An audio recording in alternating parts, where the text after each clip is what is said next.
জীবন বাজি রেখে একটাই কাজ করার চেষ্টা করবেন, কিছুই করার দরকার নাই রে বাবা।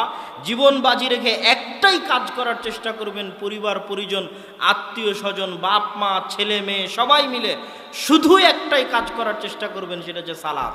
এই সালাতের আমানত যদি রক্ষা করতে পারেন, দুনিয়ার বাকি সব রাস্তা আপনার জন্য উন্মুক্ত হয়ে যাবে।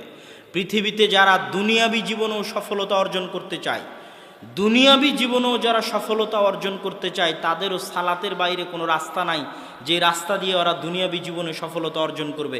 কেন এই কথা বললাম?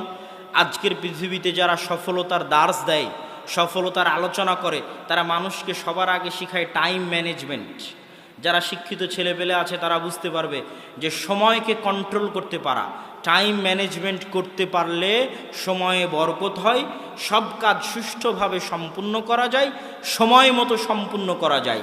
তো এই টাইম ম্যানেজমেন্টের আমার গবেষণা অনুযায়ী সালাতের চাইতে আর কোনো বড় মাধ্যম নাই যেটা দিয়ে মানুষ তার সময়কে কন্ট্রোল করতে পারে।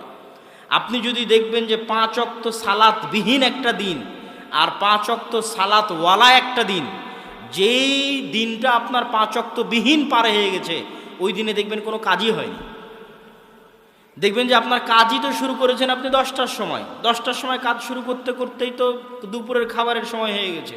দুপুরের খাবারের সময় হয়ে কাজ শুরু করতে না করতে লেবার মিস্ত্রি এখন বলছে চলে যাব, সময়ে বরকত পাবেন না। আর ওই যে ফজরের সালাতে যদি উঠেন, ফজর থেকে জোহর পর্যন্ত মেলা লম্বা সময়, ফজরের সালাতে উঠে কাজ শুরু করবেন, দেখবেন 10টার মধ্যে কাজ শেষ হয়ে গেছে, আর কি কাজ করবেন, কাজ খুঁজে পাবেন না। এটা সালাতের বরকত। আবার যখন জোহরের সময় আসবে তখন সালাত বলবে, আপনাকে সালাত বলবে, এই তুমি জোহরের পর কি করবা এখনই ভাবো।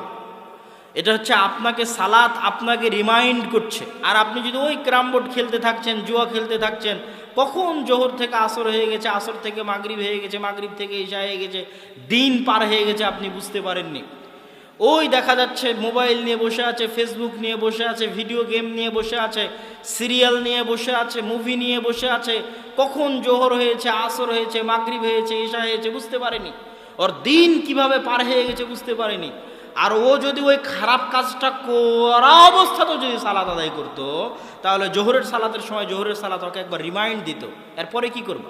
আবার আসরের সময়কে আর একবার রিমাইন্ড দিত, আর এরপরে কি করবি। আবার মাগরিবের সময় আর একবার রিমাইন্ড দিত, এরপরে কি করবি। এশার সময় আর একবার রিমাইন্ড দিত, এরপরে কি করবি। তাহলে ও যত কাজেই ব্যস্ত থাক, প্রত্যেক ব্যস্ততার মাঝে একটা করে ছোট্ট বিরতি আছে, যেই বিরতিতে ও নতুন করে ভাবার সুযোগ পাচ্ছে, দিনটাকে কাজে লাগানোর সুযোগ পাচ্ছে।